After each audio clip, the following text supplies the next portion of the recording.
Remember when visiting your adult kids and their families meant driving just a few blocks from your home? These days, most people I know have to travel by plane or take very long car rides in order to see them in person.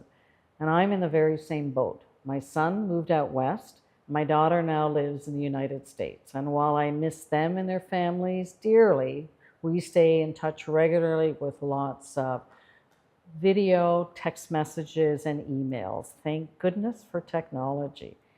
However, when it comes time to settle an estate or my own affairs, things get more complicated when your loved ones, your beneficiaries, don't live in the same province or country that you do.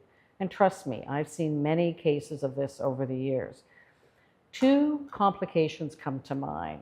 Firstly, if the executor of an estate is a non-resident, in other words, they live outside of Canada, they will have to post a bond equal to the value of the estate in order to assume their duties as an executor.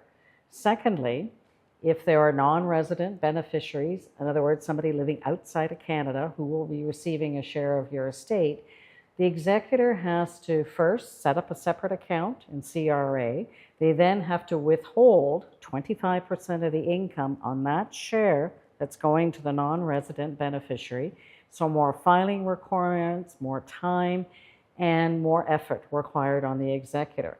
But there is an alternative, another way that you can set up your finances to make it easier for your kids to get their share of your eventual estate with minimal fuss.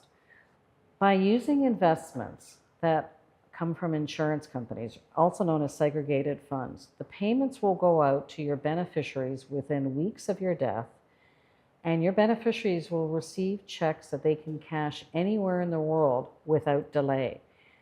And there's no need for your executor to set up additional filing requirements and withholding of income, etc., etc. When your kids and their families are grieving, they don't want to be burdened with how and what they need to do in order to receive their share of their inheritance. So if this applies to you, if you have beneficiaries in your estate that are living either outside of the province or more importantly outside of Canada, there are ways that you can simplify the estate settlement. So please call me. We can set up a time to discuss your own affairs and how I can offer a simple solution to your estate.